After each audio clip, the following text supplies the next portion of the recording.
Bienvenido. Este es el podcast de Calvary Sur, un espacio para crecer juntos en la palabra de Dios. Somos una iglesia cristiana en Jalapa, comprometida con enseñar la Biblia verso a verso. Gracias por acompañarnos. Abre tu corazón, abre tu Biblia y comencemos.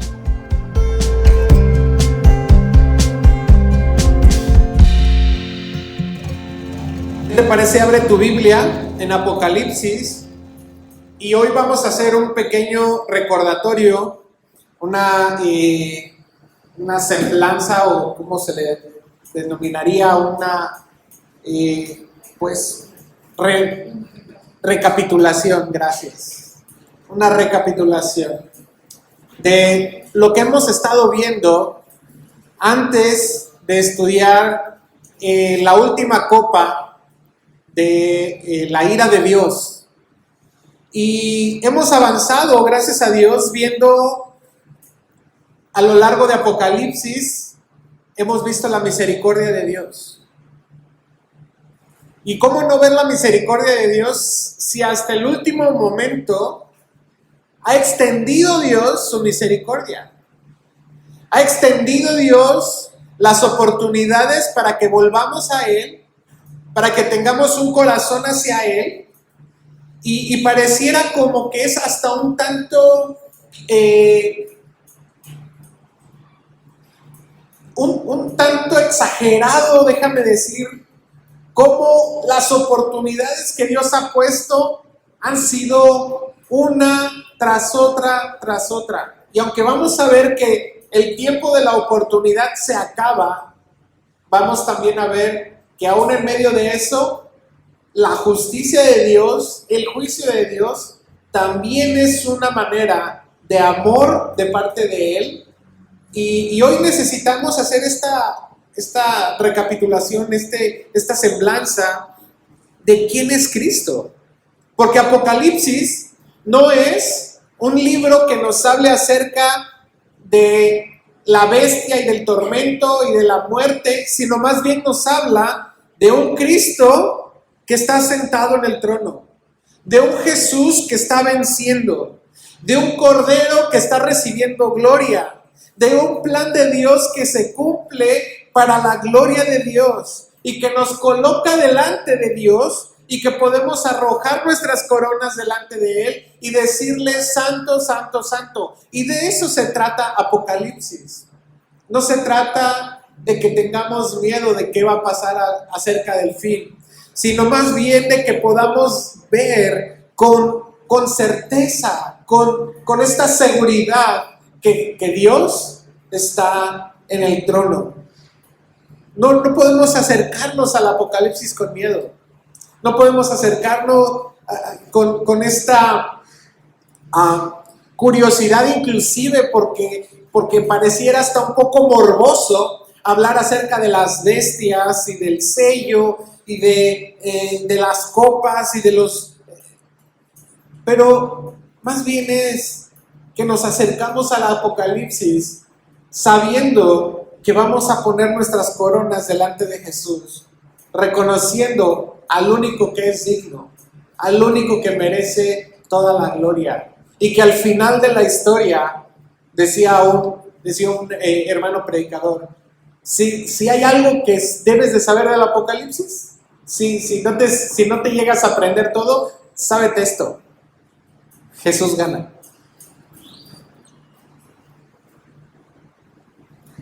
Ya no te aprendas más detalles si no quieres, deberías, pero sábete que al final Jesús gana. Y vamos a ver varias citas, pero fíjate que dice Apocalipsis 4:11: tú eres digno, Señor y Dios nuestro, de recibir la gloria, el honor y el poder. Y entonces vamos a ver, me voy a ir un poco rápido, pretendo ocupar algo de tiempo, pero en el capítulo 1 nos habla acerca de la revelación de Jesucristo. Apocalipsis nos dice quién es Jesús. Nos dice que Jesús camina en medio de su iglesia. Nos dice que todo lo que hacemos las reuniones, los programas, el revive que tuvimos el día de ayer, en los discipulados, todo lo que hacemos, si no nace de una visión correcta de quién es Jesús, entonces es solamente ruido, solamente una actividad más, de un club más. Pero Jesús es este testigo fiel que dice la Biblia en este capítulo, el primogénito de los muertos, no porque sea el mayor, sino Él nos enseñó el camino de cómo vamos a resucitar delante de Dios, el soberano, el Rey de Reyes, el Alfa y la Omega, el principio y el fin. Y debemos de preguntarnos en nuestro diario vivir, si tú caminas, vives, andas teniendo a Cristo como el centro de tu vida.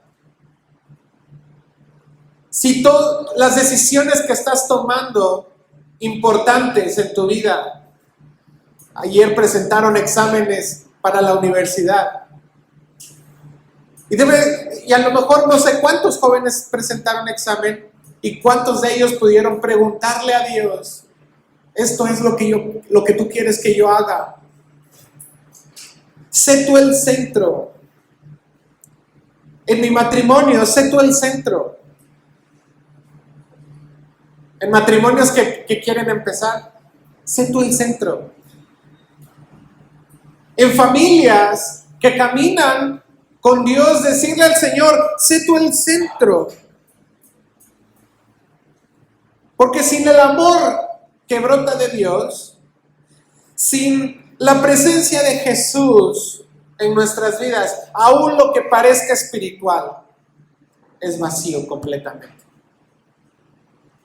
Aún lo que parezca que es venir a la iglesia como algo espiritual está vacío. Necesitamos a Cristo en el centro de todas nuestras decisiones. En el centro de Apocalipsis está Jesús. 1 Corintios 13:1 dice, si yo hablo lenguas humanas y angelicales, pero no tengo amor, no soy más que metal que resuena o címbalo que retiene. El capítulo 2 y 3 nos dice ¿cuál es este conocimiento que Jesús tiene acerca de su iglesia? Y si alguna vez tú te has preguntado, a lo mejor sí, a lo mejor no, si Jesús te conoce, déjame decirte que Él te conoce. Y te conoce muy bien, porque sabe muy bien en qué momento estás en este proceso de ser iglesia. Y vimos esta carta a las iglesias, a estas 7 iglesias, y vimos que pareciera como este desarrollo natural de la iglesia, ¿no? En la que de repente, por ejemplo, Éfeso, tenían una religión, eran muy capaces de ser iglesia, pero habían dejado su primer amor. Habían asistido todos los días a la iglesia. Todos los días que había reunión iban, pero habían olvidado que su amor era por Jesús. Ayer tuvimos bautismos y me encantó ver el corazón de mis hermanos que pudieron decirle a Jesús, yo quiero seguirte el resto de mi vida. Déjame decirte que es muy probable que llegue un punto en el que te sientas así, en el que estás asistiendo a la iglesia y estás caminando con Dios y de repente te olvidas que amas a Dios. Lo bueno es que Dios no te deja ahí, sino que te entiende y te lleva por el proceso para volver otra vez tu corazón a Él. Y siempre volvemos a Él. Esmirna nos habla acerca de ser fieles a pesar de estar sufriendo, a pesar de ser perseguidos. Nos dice que Cristo socorre a todos aquellos que son tentados. Cristo está a la mano y lo único que nos pide es ser fieles, aunque seamos pequeños. Pérgamo nos dice que tengamos compromiso en lo que es la doctrina y el evangelio. Nos dice que seamos fieles y que seamos fieles a pesar de las enseñanzas que hay enseñanzas corruptas y que hay falsos maestros. Y nos dice, seamos fieles a su palabra.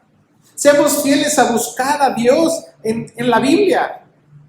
Que seamos como los bereanos que escudriñaban en las Escrituras para ver si lo que se decía era cierto. A lo mejor tú me escuchas y dices, bueno, es que el pastor pues le dedica algunas horas a estudiar, seguramente no me va a decir algo que no sea cierto. Te prometo solemnemente que intentaré que así sea. Sin embargo, tú debes de ser como esta iglesia que busca ser fiel a la palabra, no a lo que yo te diga, sino a lo que la palabra de Dios dice, a lo que está escrito. Por eso buscamos mucho las palabras, buscamos mucho en la Biblia qué es lo que Dios nos habla.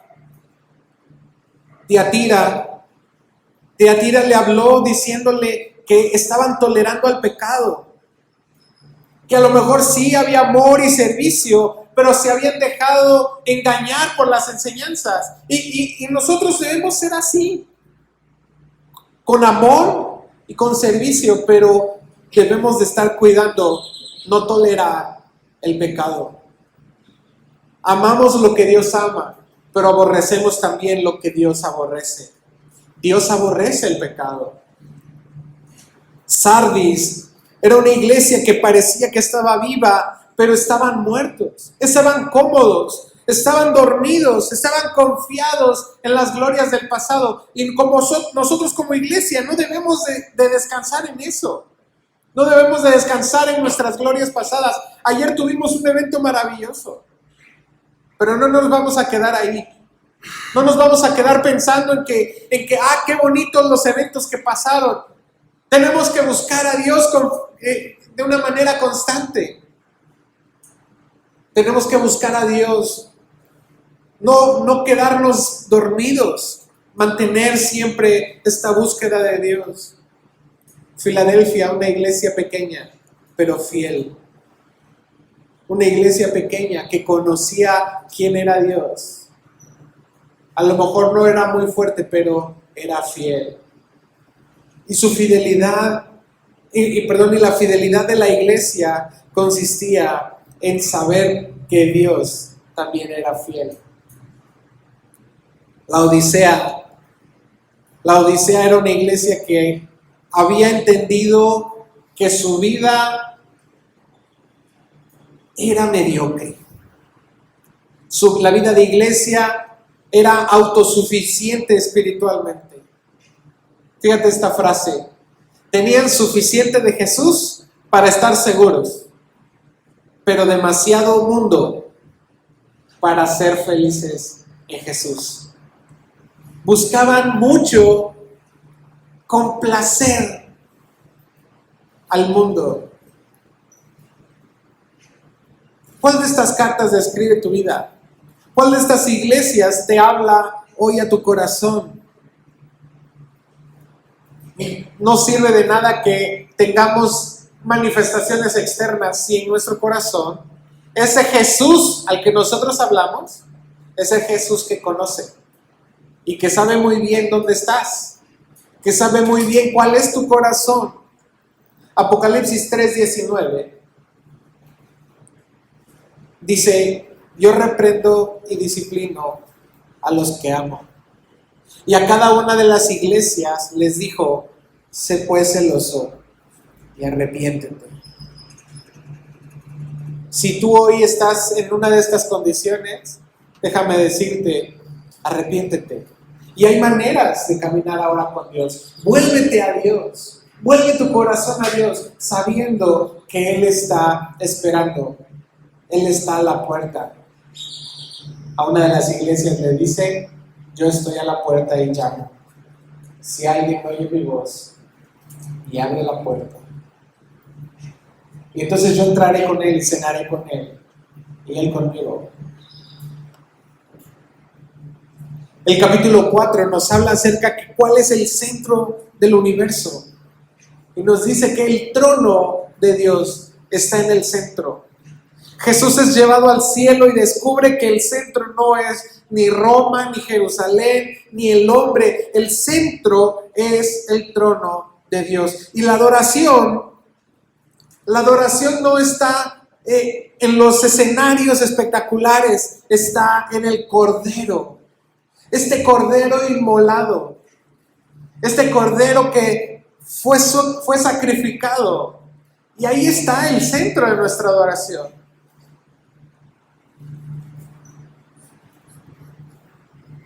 Los seres vivientes, los ancianos, los ángeles, todos vuelven a centrar esa adoración en quién es Jesús. Y hoy orábamos eso al principio diciéndole: Señor, queremos que tú seas el centro, que te muevas aquí en la iglesia, que seas tú al que nosotros estamos dándole nuestro corazón aquí. Que seas tú al que venimos a adorar en comunidad. Pero no solamente venimos a adorar aquí, sino que nos llevamos a Jesús donde quiera que andamos. Y donde quiera que andamos también estamos adorando a Jesús. Si nosotros vemos que los seres vivientes, estos seres monstruosos, pudieron centrar su atención en Jesús y diciendo: no me veas a mí, ve a Jesús, al Cordero. Cuando tu mundo parezca caótico, voltea a ver que en el trono está el Cordero. Cuando tu mundo parezca que se está derrumbando, acuérdate que en el centro está el único digno de nuestra adoración. El único al que nosotros podemos rendir nuestro corazón sabiendo que Él recibe esa adoración.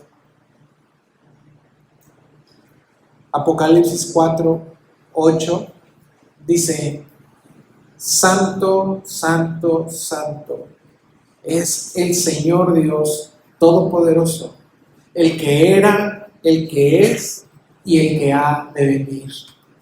Él es el único digno de toda nuestra adoración. El capítulo 5 nos habla acerca de cuál es este león que es el Cordero.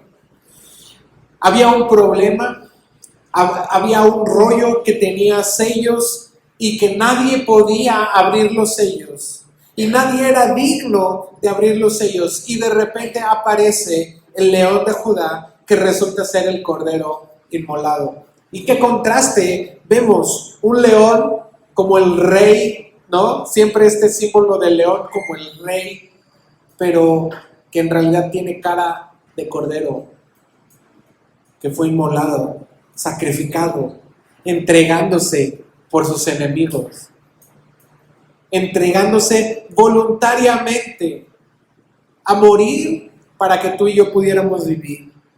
Por eso toda la adoración gira alrededor de Él. ¿Has buscado fuerza o victoria por ti mismo?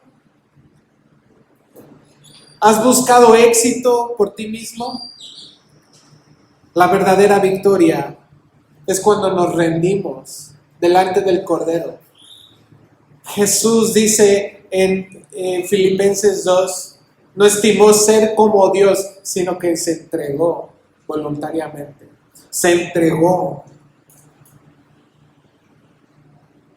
Así nuestra confianza no está en lo que podemos hacer o en lo que podemos lograr o tenemos que seguir el mismo ejemplo. Tenemos que decir: me voy a rendir a la voluntad de Dios. Me voy a rendir igual que Jesús se rindió delante de la voluntad de su Padre, confiando en que la voluntad del Padre era mejor. Apocalipsis 5:9 dice: digno eres de tomar el libro y de abrir sus sellos. Y Él es digno de abrir la voluntad de Dios. Él es digno de ver cumplida la voluntad de Dios, porque dice: porque tú fuiste inmolado y con tu sangre nos has redimido para con Dios. Y qué hermoso es esto, que nosotros podemos ver cómo el Espíritu de Dios, cómo Jesús, en medio de esta voluntad sumisa de entregar su vida, Él nos hizo ahora perfectos y justos delante de Dios. Entendemos que por medio de su sacrificio, dice la Biblia, nos hizo reyes y sacerdotes para nuestro Dios. Jesús poniendo el ejemplo para no buscar nuestra propia gloria, sino ponernos delante del Padre. Hasta aquí los primeros 5 capítulos nos han hablado mucho acerca de quién es Jesús, que camina con su iglesia, que nos conoce, que nos abraza, que está al pendiente de nosotros, que nos redime. Pero vemos a partir del capítulo 6 cómo entonces viene un juicio delante de la tierra.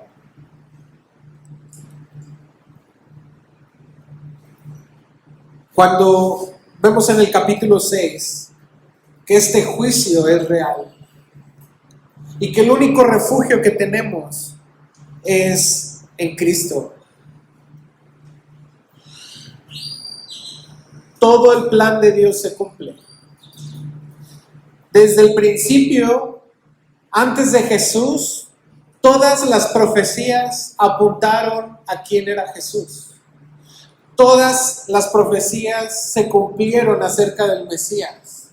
Aquellos que eran expertos en esto no se dieron cuenta que todas las profecías se cumplieron. Y si todo lo pasado se cumplió en Jesús, podemos estar seguros que entonces todo lo que está escrito acerca del futuro también se va a cumplir. Y el juicio es precisamente Dios dándonos estas advertencias y llamados para que sigamos teniendo la oportunidad de arrepentirnos de nuestro pecado, de nuestra rebelión contra Dios. El juicio es real. No predicamos ningún evangelio light, un evangelio cómodo, un evangelio ligero. No, estamos diciendo que así como estamos predicando un evangelio en este momento de gracia y de perdón, va a llegar un momento en el que el juicio va a ocurrir, en el que los poderosos van a querer salvarse con su poder y no van a poder y se van a esconder de Dios, y que van a huir a las cuevas y van a querer esconderse de la ira de Dios, y aún ahí no es suficiente, y el único lugar suficiente es el Cordero. El único refugio que tenemos está en Cristo. ¿Dónde está tu confianza? ¿Dónde está tu fuerza? ¿En el dinero? ¿En el estatus? ¿En tu caridad? ¿O en la sangre de Cristo? Hoy es día de arrepentimiento para volver nuestro corazón a Dios. Juan 3:16 dice, porque de tal manera amó Dios al mundo. Pero también el versículo 18 dice, el que no cree ya ha sido condenado. Y vamos a ver que a partir de este capítulo hay gente que aún no cree en Dios, que aún no ha depositado su confianza plenamente en quién es Dios, pero Dios extiende su misericordia nuevamente y da la oportunidad, sellando a su pueblo. Capítulo 7 dice acerca de los que son sellados y esta multitud vestida de blanco, preservando Dios a los suyos. 144,000 dice, 144,000 sellados. Ahora, esto no significa que son solamente 144,000 literalmente, y esto ya, el resto pues ya se murió. ¿No? Lo que Dios nos está diciendo es que va a haber un pueblo, una parte del pueblo de Israel que va a conocer a Jesús, que va a entregar su vida a Jesús, que le va a dar su confianza y fe en quién es Jesús. Y la multitud vestida de blanco nos recuerda que nosotros no podemos llegar al cielo por mérito propio, sino que necesitamos ser lavados por la sangre de Jesús. La salvación siempre ha sido por gracia y siempre será por gracia. Hasta el momento en el que nos esté costando nuestra propia vida, cuando no hemos aceptado a Jesús. Y sin embargo, hoy por hoy podemos decir esto: necesitamos ser lavados por medio de la sangre de Jesucristo todos los días, limpiados por la justicia de Cristo, no por nuestra propia justicia, no por nuestros propios méritos. ¿Qué podemos hacer bueno delante de Dios? Lo único que podemos hacer bueno es venir delante de Él, lavarnos. Apocalipsis 7:14 dice: estos son los que han salido de la gran tribulación y han lavado sus ropas y las han emblanquecido en la sangre del Cordero. Para este momento, la iglesia ya desapareció de la tierra. La iglesia ya fue tomada y estaba celebrando en las nubes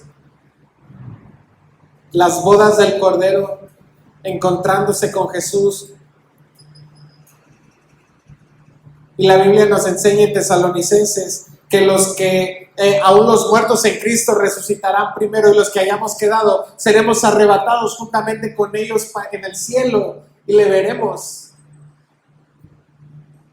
Y estaremos ya celebrando y disfrutando de Él y de su presencia. Pero aquellos que lavaron sus ropas y las emblanquecieron en la sangre del Cordero, entonces ellos van a poder salir de la gran tribulación.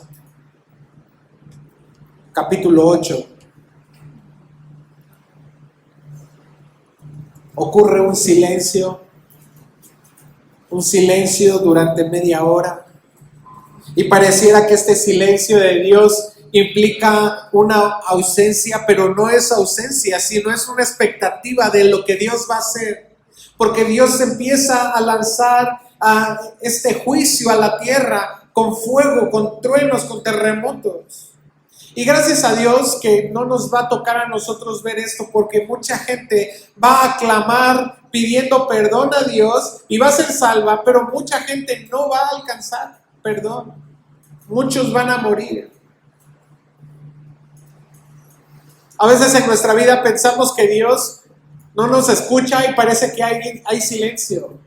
Pero lo único que podemos ver es que si nosotros permanecemos orando, justamente lo que pasó en el capítulo 7, que ellos clamaban a Dios diciéndole: Señor, haznos justicia. Y en este capítulo vemos que precisamente Dios está haciendo justicia a aquellos que clamaron. Tu oración no está perdida en el espacio. Tu oración no está en el aire. Está llegando delante de Dios. ¿Crees que tu oración no se escucha? La Biblia nos dice que Él escucha la oración de sus hijos. Mateo 7:7 dice: pedid y se os dará, buscad y hallaréis, llamad y se os abrirá. El capítulo 9 nos habla acerca de unas trompetas de juicio que busca arrepentimiento. Y es que Dios está buscando que la gente se arrepienta. Hoy podemos escuchar el Evangelio y tenemos la oportunidad de arrepentirnos y volvernos a Dios. Pero en ese momento vendrá a través de las trompetas. Y del abismo saldrán langostas demoníacas atormentando a los hombres sin poder matarlos, buscando arrepentimiento. Luego 200 millones de jinetes matarán una tercera parte de la humanidad y van a buscar arrepentimiento. Y el problema es que los sobrevivientes no se arrepienten de su idolatría, no se arrepienten de su maldad. El problema no es la falta de evidencia, el problema es un corazón endurecido. Y déjame decirte hoy, no endurezcas tu corazón. a lo que Dios ya te está diciendo y te está dando la oportunidad de volverte sin necesidad de que vengan jinetes a matar o langostas demoníacas. Hoy Dios te está dando la oportunidad para que vuelvas tu corazón a Dios. El propósito del dolor que Dios permite es para que podamos no de ser destruidos, sino para que podamos ser llevados a Cristo. Y hoy Dios quiere darnos de su Espíritu Santo para volvernos a Él. Porque ahí en medio de estas langostas y estos jinetes, había gente que estaba siendo protegida por su Espíritu Santo. Había gente que había ya confiado en Dios, que había puesto su confianza en Él y estaba siendo protegida. Tú y yo podemos poner nuestra confianza en Dios desde hoy. Hebreos 3:15 dice: no endurezcas tu corazón como en la provocación. No endurezcas tu corazón. Sé sensible cada vez que necesites arrepentirte. Sé sensible. Sé sensible cada vez que Dios te llama. Sé sensible. Estás muy ocupado y muy afanado y muy preocupado por qué es lo que vas a dejar y el patrimonio que vas a dejar. Estás muy ocupado porque quieres pagar quieres alcanzar la quincena. Estás muy preocupado pero déjame decirte que el problema no es ese. El problema es que está un Dios llamando a nuestro corazón y no estamos respondiendo como tenemos que responder. Hay un Dios que está buscando nuestro corazón y nosotros estamos endureciendo nuestro corazón con afanes. Y lo que necesitamos es su palabra. Capítulo 10 nos habla acerca de este libro comido y Dios hace una pausa en esto. Y Juan ve un ángel fuerte en medio de los juicios.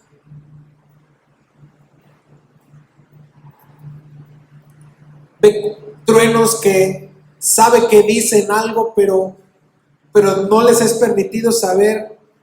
No nos es permitido saber. Juan lo escuchó. Y hay cosas que solo Dios sabe. Y decimos de juego, ¿no? Los misterios, son misterios de Dios. Pero precisamente es eso, saber que Dios tiene control aún de las cosas que tú no sabes, o de las cosas que no comprendes, o de las cosas que no entiendes. Dios tiene control de eso y lo único que tienes que hacer es confiar en que Dios tiene su voluntad en medio de... Aquí, ¿tienes tu Biblia? ¿Cuántos traen tu Biblia? Dios tiene su voluntad aquí y esa voluntad es buena y es agradable y es perfecta para ti y para mí. Y este librito que te lo comes, puedes comértelo y puedes disfrutarlo y puedes saborearlo y puedes encontrar promesas de Dios y puedes encontrar amor y paz y misericordia, pero de repente entra en tu vientre, que fue lo que ocurrió con Juan, y dice que era amargo. Y es que la palabra de Dios para transformarnos nos pide morir a nosotros, y a nadie le gusta morir. ¿Alguien? ¿Le gusta? Pero Dios nos pide morir. Y nos pide morir a nosotros mismos. Y nos pide que sacrifiquemos algunas cosas. Y nos pide que para poder disfrutar de muchas bendiciones de Dios, nos pide que hagamos ciertas cosas que no nos gusta hacer. Por eso es dulce y es amargo. Pero lo único que nos dice después es que debemos profetizar otra vez, debemos ir a la palabra otra vez, debemos meditar en su palabra otra vez, debemos interiorizar su palabra cada vez, debemos de disfrutar su dulzura otra vez, pero también aceptar su amargor otra vez. Que nos costará todo, pero vamos a encontrar en él otra vez dulzura. Jeremías 15:16 dice: tus palabras fueron halladas y yo las comí. y tu palabra me fue por gozo y por alegría de mi corazón. Y déjame decirte que si tú no has encontrado todavía deleite en la palabra de Dios, no sabes de lo que te pierdes. Si tú todavía ves la Biblia como un libro más, o si tú todavía ves la Biblia como un montón de sugerencias, entonces déjame decirte que no has conocido lo que es la palabra de Dios. Porque esto que tú tienes en tu mano no son sugerencias. Lo que tú tienes en tu mano es la buena voluntad de Dios. El plan perfecto de Dios desde el principio de los tiempos hasta el final de los tiempos está escrito aquí para que tú y yo podamos tener esperanza en Cristo. Para que tú y yo podamos en efecto disfrutarla. Hasta este punto, Apocalipsis nos ha hablado acerca de un Cristo soberano, de un Cordero inmolado, de una iglesia que es conocida y purificada. Y nos ha hablado acerca también de estos testigos silenciosos en el capítulo 11. Estos testigos que entregan su propia vida trayendo un mensaje. Y es el mensaje del arrepentimiento. Y es el mensaje de que la voluntad de Dios se va a cumplir. Es el mensaje de que hay una oportunidad hoy. Y a veces ni tú ni yo la queremos escuchar. Porque estamos distraídos, criando hijos, alimentando familia, pagando cuentas.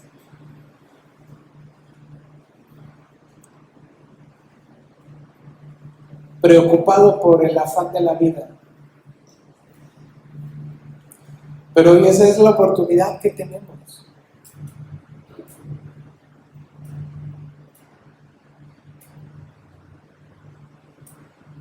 Es la oportunidad que tenemos de venir y escuchar nuevamente su palabra, de venir y escuchar otra vez quién es Dios, de venir y encontrar deleite y gusto en quién es Jesús. Porque Jesús viene. Apocalipsis 3:11 dice: he aquí, yo vengo pronto. Retén lo que tienes para que ninguno tome tu corona. He aquí, yo vengo pronto. Y Jesús viene pronto. Y quisiéramos poder decir y decirle al mundo: Jesús va a tardar lo suficiente para que tú te arrepientas. Pero el problema con el Apocalipsis que estamos estudiando es que no va a tardar mucho.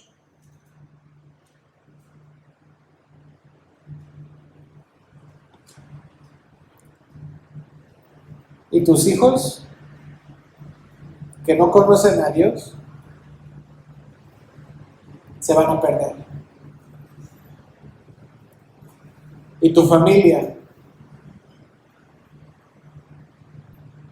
tus amigos, esos con los que te gusta estar, se van a perder porque no han escuchado este mensaje? Dicen Romanos: ¿cómo creerán si nadie les predica? ¿Cómo creerán?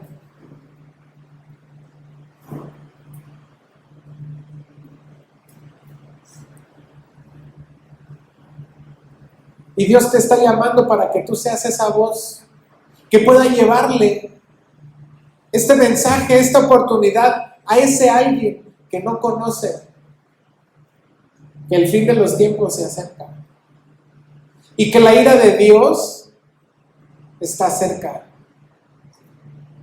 La ira de Dios que Jesús cargó en la cruz para darnos salvación y reconciliación con Dios. Esa ira que cayó sobre Jesús, Jesús tuvo lo suficiente para poder contenerla por completo y que tú y yo hoy pudiéramos tener vida. Pero esa ira no va a ser contenida para siempre, porque la próxima semana estaremos estudiando precisamente la ira de Dios cayendo sobre la tierra, con este séptimo sello, la séptima copa, trayendo juicio y el juicio final. Pero hoy tú tienes la oportunidad de traer tu vida primeramente y de la de los que te escuchen. Puedes traerlos a los pies de Cristo, no a la iglesia.